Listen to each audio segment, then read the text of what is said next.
Первая выставка недвижимости Армении в Москве. Арарат Парк Хаят. 12 и 13 апреля. Приходите.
Բարի երեկո, դուք դիտում եք Հորիզոնը։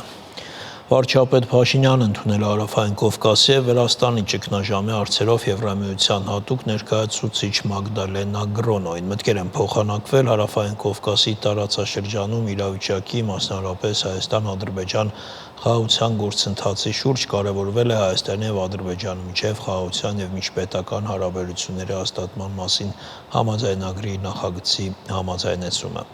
Փաշինյանը ընդգծել է Հայաստանի կառավարության հավատարմությունը խաղաղության օրակարգին։ Գրոնոն կարևորել է համաձայնագրի ստորագրումը եւ համոզմունք հայտնել, որ այն կնպաստի տարածաշրջանում երկարատև խաղաղության եւ կայունության ապահովմանը։ Գրոնոյի հետ հանդիպում է ունեցել նաև Արարատ Միրզոյանը, անդրադառնալով Ադրբեջանի հետ հարաբերությունների կարգավորման գործընթացին, նախարարը ընդգծել է երկարատև բանակցություններից հետո համաձայնեցված խաղաղության եւ միջպետական հարաբերությունների հաստատման մասին պայմանագրի ստորագրման կարևորությունը։ Անդրադարձ է կատարվել նաև տարածաշրջանային հաղորդակցությունների ապաշրջափակման խնդրին։ Միրզոյանը վկայակոչել է միջազգային իրավունքի հիմնարար սկզբունքների վրա կառուցված Հայաստանի կոնկրետ առաջարկները։ Արարատ Միրզոյանը եւ Մագդալենա Գրոնոն քննարկել են նաեւ հումանիտար բնույթի հարցեր, այդ թվում անհայտ կորած անձանց ճակատագրերի եւ հայ ռազմագերիներու պահվող քաղաքացիական անձանց վերադարձի հարցի հասցեագրումը։ Անվտանգության խորհրդի քարտուղար Հարմեն Գրիգորյանը եւս ընդունել է Գրոնոյին, նա վերահաստատել է Հայաստանի պատրաստակամությունը շուտապույտ կնքելու խաղաղության համաձայնագիրը, որը տարածաշրջանը կուղղորդի դեպի հարատև խաղաղություն։ Ազգային ժողովի նախագահ Ալեն Սիմոնյանն ընդունել է պաշտոնական այցով Հայաստանում գտնվող Վիետնամի ազգային ժողովի նախագահ Չան Թան Մանի գլխավորած պատվիրակությանը։ Քննարկվել են երկկողմ օրակարգին վերաբերող հարցեր։ Սիմոնյանը անդրադարձել է Հայաստանի եւ Ադրբեջանի միջև խաղաղության համաձայնագրի արդեն ավարտին հասցված նախագծին, նշելով, որ հայկական կողմը պատրաստ է այն ստորագրել, ինչին ի պատասխան Չան Թան Մանը նշել է, որ Վիետնամը աջակցում է երկու երկրների միջև խաղաղության հաստատման ու տարածաշրջանում կայունության ամրապնդման գործընթացին։ Ալեն Սիմոնյանը Վիետնամի ազգային ժողովի նախագահի ուշադրությունը հրավիրել է նաև Բաքվում պահվող հայ գերիների խնդրին։ Հանդիպման ավարտին ստորագրվել է երկու երկրների ազգային ժողովների միջև համագործակցության մասին համաձայնագիր։ Հայաստանի Հանրապետության եւ Ռուսաստանի Դաշնության միջև դիվանագիտական հարաբերությունների հաստատման 33-ամյակի կապակցությամբ Հայաստանի եւ Ռուսաստանի արտգործնախարարներ Միրզոյան եւ Լավրովը փոխանակվել են ուղերձներով։ Ներկայացնենք Հայաստանի արտգործնախարարի ուղերձը։ Սրտան շնորհավորում եմ ձեզ Հայաստանի Հանրապետության եւ Ռուսաստանի Դաշնության միջև դիվանագիտական հարաբերությունների հաստատման 33-ամյակի կապակցությամբ, այս համեմատաբար կարճ պատմական ժամանակահատվածում շնորհիվ համատեղ կառուցողական եւ արդյունավետ աշխատանքի Հայաստանի եւ Ռուսաստանի միջպետական հարաբերություններն ամրապնդվել եւ ընդլայնվել են, հիմնվելով մեր ժողովուրդների դարավոր բարեկամության վրա։ Միջազգային հարաբերությունների փոփոխվող ճարտարապետության ժամանակակից պայմաններում կարևոր է շարունակել մեր գործընկերային փոխգործակցությունը, հիմնվելով մեր պետությունների շահերի վրա եւ ի բարօրություն մեր երկրների ու ժողովուրդների։ Մենք որպես ուղենիշ ունենք քաղաքական, սոցիալ-տնտեսական, մարդասիրական եւ այլ ոլորտներում երկարաժամկետ փոխշահավետ համագործակցությունը եւ նպատակ ունենք շարունակել ու ընդլայնել բովանդակալից մեր երկրների շահերին ամբողջությամբ համապատասխանող երկխոսությունը։ Ցանկանում եմ ձեզ եւ Ռուսաստանի Դաշնության արտաքին գործերի նախարարության բոլոր աշխատակիցներին ամուր առողջություն, անսպառ էներգիա եւ հետագա հաջողություններ, իսկ Ռուսաստանի եղբայրական ժողովրդին խաղաղություն եւ բարգավաճում։ Կրթության, գիտության, մշակույթի, սպորտի նախարարությունը միջոցների վերաբաշխում կանի մի շարք դպրոցների շենքային պայմանները բարելավելու համար, նաև կփոխվի դպրոցների տնօրենների մրցութային համակարգը։ Որոշումներ ընդունվել են կառավարության այսօրվա նիստում։ 2023-ին ներդրված տնօրենների նշանակման եռափուլ համակարգը բազմաթիվ խնդիրներ է առաջացրել։ Տնօրենների մրցութային համակարգի լավարկմանն ուղղված նոր նախագիծը ներկայացնելիս այս մտահոգությունը հայտնեց նախարար Ժաննա Անդրեասյանը, հավելելով տնօրենների մրցույթի հարցազրույցի փուլը դրական է հաղթարում 30%-ը, ինչը վկայում է ոլորտում եղած լուրջ խնդիրների մասին։ Հաշվի առնելով այս հանգամանքը նախորդ տարեվերջին հանրակրթության մասին օրենքում իրականացվեցին փոփոխություններ, որոնք հնարավորություն են տալիս տնօրեն գործուղել այն հաստատություններ, որոնք տևական ժամանակ տնօրեն չեն ունենում հավակնորդների բացակայության կամ դրական արդյունք չունենալու պարագայում։ Գործուղման կարգն արդեն ներկայացված է հանրային քննարկման։ Նախարարն ասաց, որ լավարկել են ընթացիկ կարգերը եւ այս նախագիծը նպատակ ունի առավել արդյունավետ կարգավորումներ սահմանել տնօրենների նշանակման գործընթացում։ Այս համատեքստում վարչապետ Փաշինյանը տեղեկացրեց, որ նախարար Անդրեասյանին առաջարկել է տնօրենի հավակնորդների համար անցկացնել նախապատրաստական դասընթացներ։ Այսինքն ոչ մեկի թույլ չտանք տնօրենի մրցույթի մասնակցի, մինչև ինքը այդ դասընթացը չգնա, չսովորի, չավարտի եւ բան չստանա, սերտիֆիկատ չստանա, որ ինքը մենք մինչև այս ինչ որ հավաստագրի մեխանիզմ ունեինք, հա, բայց կարևորը որ բան չլինի, վարորդական իրավունքի նման չլինի։ Կարևորը որ դա ռեալ լինի, որովհետեւ էլի եմ ասում, դպրոցի տնօրենը մենք այդ վատ պատկերացումը, որ լավ ուսուցիչը կարա լավ տնօրենը լինի։ Կարա իսկապես շատ լավ ուսուցիչ լինի, բայց չկարողանա լավ տնօրեն լինի։ Թեման շարունակելով վարչապետն ասաց, որ մեր երկրում խոր կադրային ճգնաժամ է։ Նրա խոսքով 4 կամ 5 նախադասություն վարժ ասելու ընդունակությունը դեռ չի նշանակում գիտելիք։ Նույնիսկ գիտելիք ունենալը չի նշանակում գիտելիք, որովհետև գիտելիք ունենալը մի բան է, գիտելիքը կիրառելը երկրորդ բանն է, գիտելիքը երրորդին փոխանցելը բոլորովին ուրիշ բան է։ Փաշինյանն այս համատեքստում անդրադարձավ նաև իշխանությանն ուղղված քննադատությանը։ 7 տարվա մեջ վերակենում առավոտից իրիկու ասում եմ, այս կառավարությունը սխալ կադրային քաղաքականություն է վարում։ Հա, կառավարությունը սխալ կադրային քաղաքականություն է վարում, որովհետև երկրում կադրային ճգնաժամ է, մարդկային ռեսուրսի ճգնաժամ է, հարգելի գործընկերներ։ Իսկ գիտեք ինչի է ճգնաժամ։ Որովհետև մի երկրում, որտեղ բնակավայրերի 70 եւ ավել տոկոսում մանկապարտեզ չկա, երբ որ դպրոցների 70 եւ ավել տոկոսը կիսաավերված է ֆիզիկական եւ բովանդակային առումով, չի կարող այդտեղ լինել, չլինել կադրային սով։ Կան երկրում լավ կադրել ունենց, հիմա կասեն ինչ չորացել է մեր երկրի արգանդը չորացել է, չի չորացել, Ժողովուրդ ջան։ Վարչապետը շարունակելով նշեց, կան լավ կադրեր, որոնք մինչև 10 միլիոն դրամով աշխատում են Հայաստանում եւ Հայաստանից դուրս։ Եվ չեն էլ գա աշխատեն կառավարությունում, հələ մի բան չի, 400-500 հազար դրամ ստանան, ամեն ստացած կոպեկի հետ էլ անեցքը հետը տանեն տուն։ Էլի բանը, պարգևավճարը, էլի պարգևավճարը, մեր բաները տարան, պարգևավճարը վճարեցին։ Եվ ինչի պետք է, սա շատ լավ տեսարան է, շատ լավ, բայց սա ուրիշների մասին չի, Ժողովուրդ ջան, սա մեր մասին է։ Եվ այսպես վարչապետի խոսքով Հայաստանում կադրային ճգնաժամ կա գրեթե բոլոր ոլորտներում, անդրադառնալով վարորդական իրավունք ունենալու, բայց ավտոմեքենա վարելու հմտություն չունենալու դեպքերին, վարչապետը համոզմունք հայտնեց, վարորդական իրավունքները համատարած կամ մեծամասամբ կեղծ են։ Ոչ թե կեղծված են, այլ կեղծ են։ Այն կեղծվածներն էլ հələ իրանց հերթին, կեղծվածների խնդիրն էլ առանձին կա։ Բայց նույնիսկ չկեղծվածները կեղծ են։ Ստեղ է մեր խնդրեմը։ Եվ տենց շղթայական ամեն ինչը։ Մեքենա վարելու մեջ բարդություն կա, որտեղ դնում ես գազին, հիմա էլ կան բարդ չի, մի ժամանակ էր որ պերվի կար, վտարոյի կար, տրեցի կար, հիմա չկա ոչի բան։ Դնում ես դեի վրա ու գազ ես տալիս, ինչքան գնացիր։ Քանի հոգի ճամփին ինչ կլինի էական չի։ Վարորդական իրավունք ձեռք բերելու նախկինում հայտնի մեթոդներին անդրադառնալով Նիկոլ Փաշինյանը չշրջանցեց նաև իր օրինակը։ Ես բնականաբար կաշառք չեմ տվել, ես այն ժամանակ երբ որ ստանում էի հայտնի լրագրող էի, ես որ ծնկաչող աղաչի էի, ինձ չէին թողի որ ես քննություն տամ։ Ես հələ բանին այդ տարածքին մի 300 մետրի վրա բերին իմ բանը տվին, ասին գնա ստեղից, շուտ հնարավորինս շուտ ստեղից գնա։ Գործ չունես մեզ հետ։ Ուստի եթե Հայաստանում վթարների մեծ քանակը եւ զոհերի մեծ թիվը հանրային ու անվտանգության խնդիր է, ապա պետք է նաեւ վարորդների ատեստավորում անցկացնել, նկատեց Փաշինյանը հավելելով. կառավարությունն ամեն ինչի պատասխանատուն է, բայց Մարդը բանը անում, խմում, գնում է պատին տալիս է, 7-8 հոգի զոհվում է, դուրս է գալիս, ասում է, այսի երկիր չի ընդհանրապես։ Էս ինչա զոհերի թիվը, էս ինչքան հասավ ստեղ։ Լավ, սեն չի լինի, ժողովուրդ ջան։ Որովհետև եթե մեր պատասխանատվությունն է, ուրեմն պետք է փագենք, ասենք չեք քշում։ Սա ֆունդամենտալ իրողություն է մեզ համար։ Մենք անընդհատ այդ կեղտիկի մեջ ենք։ Նիկոլ Փաշինյանը նաև տեղին համարեց մեջբերել հին փիլիսոփա Սոկրատեսին վերագրվող հայտնի ասույթը։ Ես գիտեմ, որ ոչինչ չգիտեմ։ Եվ մինչև հիմա այդ մարդը փոթորկում է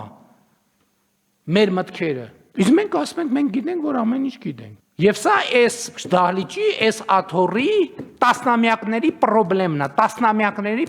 է։ Նախագիծն ընդունվեց, վարչապետը վերջում դարձյալ ընդգծեց, պետք չի ուսուցիչներին մեղադրել, համընդհանուր այս խնդիրը վերաբերում է յուրաքանչյուրիս եւ այդ մասին ու այդ դիտանկյունից պետք է ինքներս մեզ նայենք։ Ես խոստանում եմ բոլորիդ, որ ես ինքս ինձ չեմ ուզում ասեմ նայում եմ, նայել եմ, կնայեմ այդ դիտանկյունից։ Խոստանում եմ պաշտոնապես։ Բայց խնդրում եմ, որ բոլորս ամեն մեկս մեզ եւ մեր ոլորտներին այս դիտանկյունից նայենք։ 2025 թվականի պետական բյուջեով կրթության, գիտության, մշակույթի և սպորտի նախարարությանը կապիտալ ծրագրերի իրականացման համար հատկացված միջոցներից կկատարվի վերաբաշխում 525 միլիոն 496 հազար 400 դրամի չափով, որի նպատակն է ֆինանսական միջոցներ հատկացնել մի շարք դպրոցների շենքային պայմանների բարելավման համար։ Մասնավորապես նախատեսվում է ֆինանսական միջոցներ հատկացնել 1 դպրոցի 1 մասնաշենքի նորոգման աշխատանքների, 82 դպրոցի նորոգման համար անհրաժեշտ տեխնիկական վիճակի զննության, չափագրության եւ նախահաշվային փաստաթղթերի մշակման ծառայության, 1 դպրոցի կառուցված մարզադահլիճի մասնաշենքի գազաֆիկացման, ինչպես նաեւ վերանորոգման ընթացքում գտնվող 21 դպրոցի համար հսկողության գումարների ապահովման համար։ Փաշինյանն ասաց, որ ցանկում ներառված 120 նորոգվող դպրոցները պետք է ավարտված նորոգված լինեն մինչև 2026 թվականի ձմռան ամիսները, որպեսզի սեպտեմբերին արդեն այդ դպրոցներում հնարավոր լինի դասապրոցեսը կազմակերպել նոր միջավայրում։ Տիգրան Հովակիմյան, Հորիզոն։ Վարչապետ Նիկոլ Փաշինյանի գլխավորությամբ կառավարությունում տեղի ունեցել ոստիկանության բարեփոխումները համակարգող խորհրդի նիստը քննարկվել է բարեփոխումների 2024-26 թվականների ռազմավարական ծրագրի ընթացքը։ Վարչապետը կարևորել է բարեփոխումների գործընթացի շարունակականությունը հիմնվելով իրականացված միջոցառումների արդյունքների վրա։ Հակակոռուպցիոն կոմիտեն բացահայտել է Գյումրի ավականու ընտրություններում ընտրակաշառք տալու եւ ստանալու նոր դեպքեր, մանրամասները մեր գործընկերների տեսանյութում։ Հայաստանի Հանրապետության հակակոռուպցիոն կոմիտեի կողմից ձեռնարկված օպերատիվ հետախուզական միջոցառումների արդյունքում փաստական տվյալներ են ձեռք բերվել այն մասին, որ Գյումրիի ավականու արտահերթ ընտրություններին մասնակցող կուսակցությունների դաշինքի թեկնածու 71-ամյա կինը Գյումրիի 75-ամյա բնակչին խոստացել է ընտրակաշառք նշված դաշինքի օգտին քվեարկելու պայմանով ընտրողներ հավաքագրելու համար։ Ըստ այդմ հիշյալ բնակիչը դիմել է իր շրջապատի ընտրելու իրավունք ունեցող մի շարք անձանց ընտրություններին մասնակցելու եւ վերը նշված դաշինքի օգտին քվեարկելու համար, ու այդ կապակցությամբ ձեռք բերած տվյալները փոխանցել ընտրակաշառք առաջարկած դաշինքի թեկնածուին։ Ազիզ, հատան, էդիկ հերոգ խոստին, հա, դուք լավ եք, Լավ ենք, ինքան լավ ենք, որ առանց բռնել կեսանք կրենք։ Հնարավոր բացահայտումից զերծ մնալու համար վերջիններս խոսել են քողարկված ձևով, ընտրողներին անվանելով դասարանցիներ, իսկ դասերից չբացակայել ասելով նկատի ունենալով ընտրություններին մասնակցելը։ Մեծ դասարանի երեխեքին դերտամ տեսին այսօր, բարուձես, 1000։ Լավ։ Հասկացած, որ դասերից չբացակայեն։ Լավ։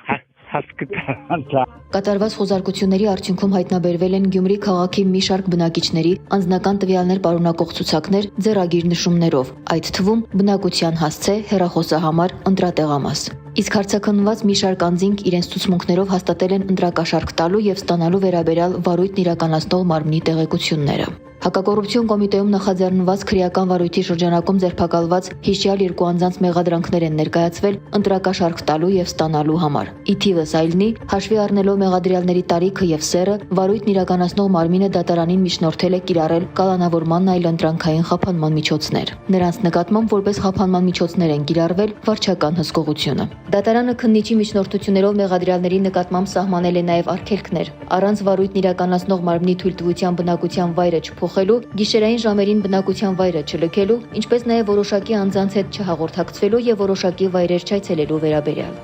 Քրեական վարույթով նախաքննությունը շարունակվում է։ Հակակոռուպցիոն կոմիտեի կողմից ձեռնարկվում են անհրաժեշտ միջոցառումներ նշված դեպքի բոլոր հանգամանքները պարզելու եւ դրանցում ներգրաված անձանց հստակ շրջանակը բացահայտելու ուղղությամբ։ Ծանուցում հանցագործության համար մեղադրվողը համարվում է անմեղ, քանի դեռ նրա մեղավորությունն ապացուցված չէ Հայաստանի Հանրապետության քրեական դատավարության օրենսգրքով սահմանված կարգով դատարանի օրինական ուժի մեջ մտած դատավճռով։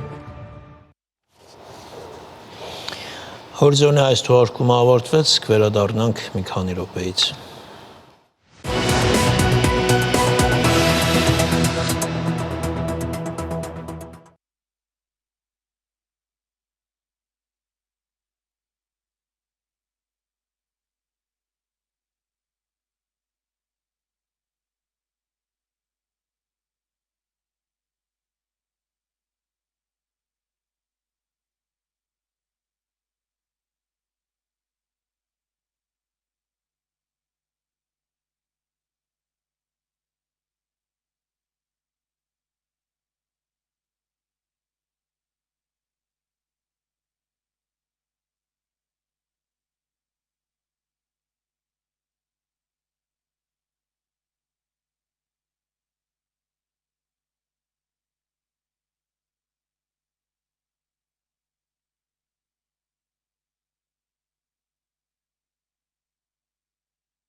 Շարունակում ենք լրատվությունը եւ թողարկման այս հատվածում միջազգային նորություններն են։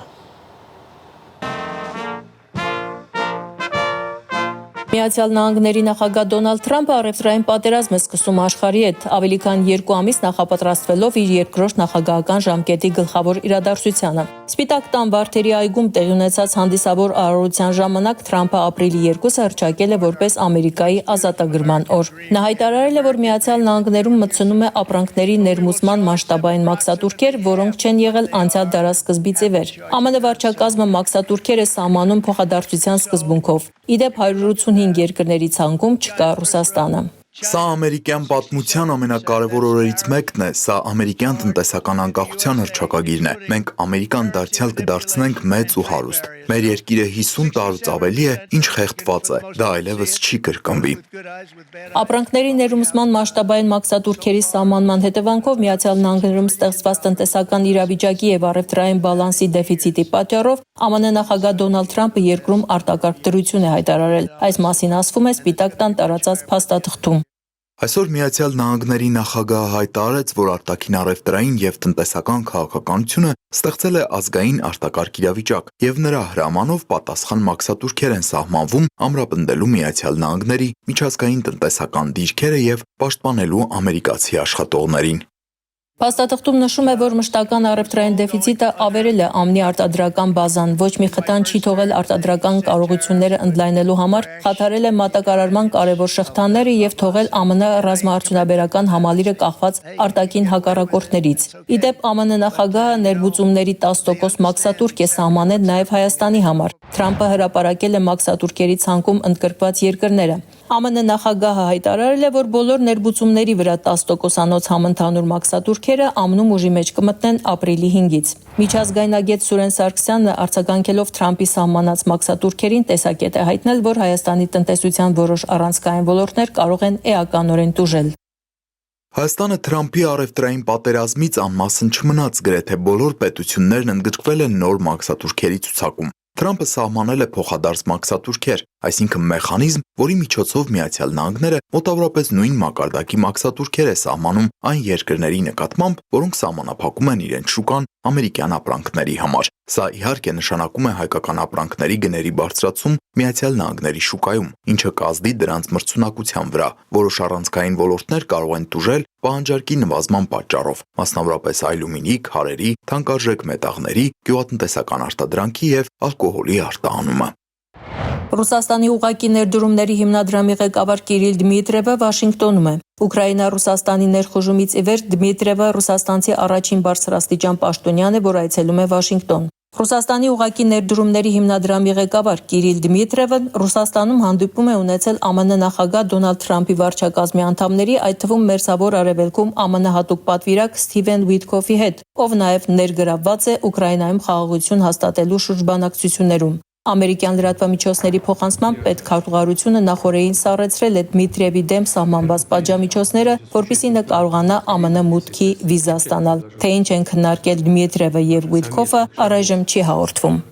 Ռուսաստանի Իրկուտսկի մարզում ծրագրային թռիչք իրականացնելիս կործանվել է Tu-22M3 ինքնաթիռ։ Ռուսաստանի Դաշնության պաշտպանության նախարարությունը հայտնել է, որ վթարային վայրեջք կատարելիս զոհվել է 4 հոգանոց անձնակազմի անդամներից մեկը։ Հաղորդվում է, որ նախնական տվյալներով ինքնաթիռը կործանվել է տեխնիկական անսարքության պատճառով։ Իրկուտսկի մարզի նահանգապետ Իգոր Կոբձևը Telegram-ում պարզաբանում է, որ Tu-22M3-ը կործանվել է Բոխանսկի շրջանի Բուրետ գյուղի մոտ։ Ինքնաթիռն ընկել է անմարդաբնակ տարածքում եւ ավերածություններ չի պատճառել, հրդեհ նույնպես չի առաջացել։ Դեպքի վայր ժամանած որոնողափրկական խումբը անձնակազմի անդամներին տարհանել է օդանավակայան։ Մյանմարում ավերիչ երկրաշարժի զոհերի թիվը հասել է 3085-ի, ավելի քան 4715 մարդ վիրավոր է։ Այս մասին հայտարարել է Մյանմարի իշխանությունը։ Ապրիլի 1-ից երկրում հայտարարվել է մեկ շաբաթյա սուկ։ Երկրաշարժից մի քանի օր անց շենքերի փլատակներում մնացածներին կենթանի գտնելու հույս գրեթե չկա։ Փրկական աշխատանքները դժվարանում են մինչև 40 աստիճան հասնող շոկ եղանակի պատճառով։ Առողջապահության համաշխարհային կազմակերպությունը հայտարարել է արտակարգ դրության ամենաբարձր մակարդակ երկրում հիվանդության տարածման սպառնալիքի պատճառով։ Մյանմարի իշխող ուժը հայտարարել է քաղաքացիական պատերազմի ժամանակավոր հրադադարի մասին տուժածներին օգնություն ցուցաբերելու համար։ Ալլա Ղալաչյան, Հորիզոն։ Երեկ վարչապետ Նիկոլ Փաշինյանը ներկա եղել Ֆանարջյանի անվան ուռուցքաբանության ազգային կենտրոնի նոր բարձր տեխնոլոգիական ռադիոթերապևտիկ մասնաշենքի բացմանը։ Վարչապետը շրջել է նորաբաց ռադիոթերապևտիկ մասնաշենքում, ծանոթացել իրականացված աշխատանքներին եւ կենտրոնի հագեցվածությանը։ Նշվել է, որ առողջապահական որակյալ ծառայություններ մատուցելու նպատակով ռադիոթերապևտիկ մասնաշենքը հագեցվել է ամերիկյան հայտնի ընկերության վերջին սերնդի ճառագայթային բուժման արագացուցչային համալիրով, իսկ ևս երկու բազմաֆունկցիոնալ գերժամանակակից բժշկական արագացուցիչներ նախատեսվում է տեղադրել առաջիկա ամիսներին։ Ըստ պատասխանատուների, ժամանակակից հանրայց սարքավորումներով հագեցած մասնաշենքում կմատուցվեն որակյալ եւ հասանելի բժշկական ծառայություններ, արդյունքում բուժառուները կստանան ամբողջական, ճշգրիտ եւ միջազգային չափանիշներին չզիջող բժշկական օգնություն եւ բուժում։ Վարչապետի աշխատակազմի ղեկավար Շարայք Հարությունյանը կառավարությունում հանդիպել է բժշկական կենտրոնների ներկայացուցիչների հետ։ Քննարկվել է էլեկտրոնային դեղատոմսերին անցնելու գործընթացը։ Շարայք Հարությունյանը ընդգծել է, որ սա սկզբունքային հարց է։ Վարչապետի աշխատակազմի ղեկավարը նաև նշել է, որ մեկ տարվա ընթացքում համակարգը զգալիորեն բարելավվել է։ Շիրակի տարածքային մանկավարժահոգեբանական աջակցության կենտրոնը աուտիզմի համաշխարհային օրվա շրջանակներում իրազեկման շաբաթ է նախաձեռնել։ Մեր գյումրեցի գործընկերների տեսանյութը։ Ինչ է աուտիզմը եւ ինչպես է այն ընկալում հասարակությունը։ 2008 թվականից սկսած ամեն տարի այս խնդիրներն են բարձրաձայնում մասնագետները ապրիլի 2-ը հայտարարելով աուտիզմի իրազեկման համաշխարհային օր։ Շիրակի տարածքային մանկավարժահոգեբանական աջակցության կենտրոնի մասնագետները իրազեկման մեկ շաբաթն անցկացնում են մարզի նախակրթարաններում, դպրոցներում, միջին մասնագիտական հաստատություններում եւ բուհերում հանդիպումներով։ Մեր մասնագետները մտնում են դասարաններ եւ երեխաներին իրազեկում են, թե ինչ է աուտիզմը, որ աուտիզմը հիվանդություն չէ, որ աուտիզմը դա կարգավիճակ է, որով ապրում են, հենց օրինակ կարող է լինել իր ընկերը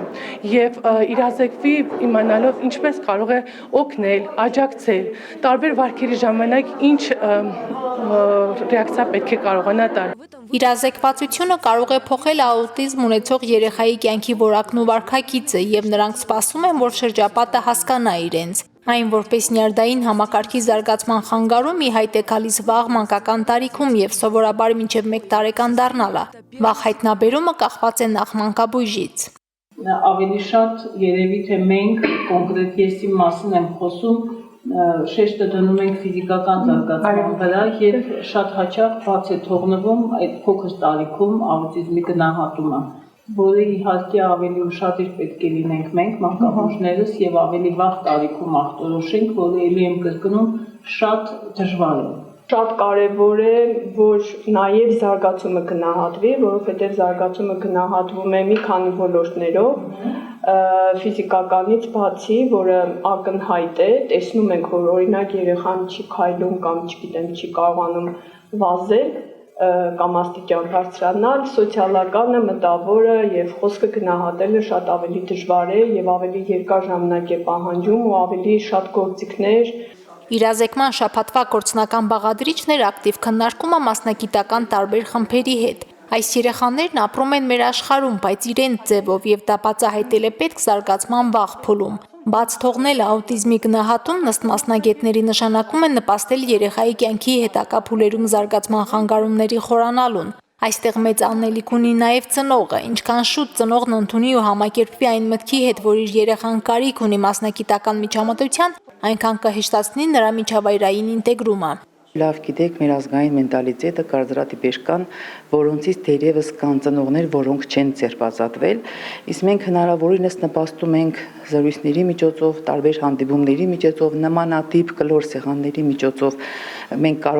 կարողանում ենք այդ դժվարությունը հաղթահարել, որովհետեւ ծնողի համար ավելի պարզ լինի, որ գիտենա, որ երեխայի հետ պիտի աշխատեն, որ կարողանա երեխան այդ դժվարությունը հաղթահարի։ Ես բազմաթիվ ծնողների հետ եմ շփվել, բազմաթիվ կառույցներ եմ ունեցել։ Իրենք չեն ուզում ընդունել, որ իրենց երեխան ունի աուտիզմ։ Իրանք չեն ուզել իրենց երեխային ինչ որ հաստատություն տանել կամ միջոցառման տանել ընտանեկան, որտեղ իրենց երեխան ձեռքերով կօգտեն, ոչ թե սպասի։ Ցողիկ Թորոսյանը ձերբազատվել է նման կարծրատիպերից, խոստովանում է մասնագիտական աջակցության շնորհիվ է, որ 2 տարեկանից աուտիզմ ունեցող իր երեխայի կյանքի որակը հիմա 6 տակի փոխվել է։ Իր տղան արդեն 15 տարեկան է, լիարժեք հարմարվել է շրջապատին, ինտեգրվել հասարակական կյանք։ Այդ ամենին հասնելու գործում մեծ է եղել իր դերը։ Ես երբ որ մոլորված գնացել եմ բանից տեղյակ չլինելով թե ինչ է աուտիզմը, ինչ կնշանակի դա, Նայրան ինձ ասել է ցողիկ վեճրու A4 ֆորմատի թղթեր, գունավոր թղթեր։ Եվ լյովայից խնդրե դեղինը, կարմիրը, կաբույտը։ Ես հմտացել եմ, սովորեցրել եմ։ Ամեն ինչ վերցրել եմ, իրենից սովորեցրել եմ։ Հիմա ունեմ բարձրակարգ արդյունք։ Համընդհանուր ներառման ապահովումը նաև նախադպրոցական տարիքում աուտիզմ ունեցող շատ երեխաների հնարավորություն տվեց մասնագիտական աջակցությամբ վարքագծային որոշակի փոփոխությունների հասնել եւ հաղորդակցման խնդիրները հաղթահարած մտնել դպրոց։ Բայց պարզվում է դպրոցում մանկավարժները դեռ չեն հաղթահարել այն դժվարությունները, որոնք հանդիպում են աշխատանքում։ Շատ հաճախ դպրոցում մենք այդ խնդիրների առջև միշտ բախվում ենք, ծնողներն են դրա մասին փաստում, որ ուսուցիչը պարզապես չգիտի ինչ պետք է անի, երբ որ օրինակ դասի ժամանակ երեխան ցուցաբերում է անցանկալի վարքագիծ։ Եվ մեր վերապատրաստումների շարքի ընթացքում մենք տալիս ենք հստակ գործիքակազմ, հստակ քայլեր ենք առաջարկում մանկավարժներին, որ իրանք իմանան տարբեր իրավիճակներում ինչ աշխատանք տանեն։ 10-ից ավելի մասնագետներ, հատուկ մանկավարժ, լոգոպեդ, հոգեբան, թերապիստ եւ այլն թիմային աշխատանք են տանում նախակրթարաններում ու դպրոցներում։ Նրանց բոլորի վերապատրաստումն ու ուսուցումը կազմակերպում է Շիրակի տմակը, բայց առայժմ բոլոր ուսումնական հաստատություններին չէ, որ հնարավոր է լինում մասնագետներով ապահովել։ Խիստ մասնագիտական կադրերի խնդիր կա։ Մենք այսօր ունենք էրգոթերապիստ, որի պահանջը շատ է, էրգոթերապիստ որպես Շիրակի մարզում դժվարություններ ունեցող երեխաների թիվը, որոնք ունեն էրգոթերապիստի կարիք, տմակներ ունեն էրգոթերապիստի կարիք։ Կարիքը կա, բայց մասնագետներ ցավոք շատ չունենք նեղ մասնագետներ, օրինակ սուրդո մանկավարժներ, տիֆլո մանկավարժներ ունենք, բայց բնականաբար ավելի քիչ են։ Մասնագետների պահանջը մեծանում է համընդհանուր ներառականությանն անցնելու պատճառով, իսկ ցուցանիշներն էլ նոր պատկեր են արձանագրում։ Աուտիզմ ունեցողների թիվը Հայաստանում եւս աճել է եւ թվերը բացատրվում է նրանով, որ հիմա վաղ տարիքից դրա հայտնաբերման ու բացահայտման գործիքներն են զարգացել։ Մարինե Տերբինյան, Արարատ Ծատուրյան, Հորիզոն։ Առայժմ այսքանը, կհանդիպենք ժամ 22-ին։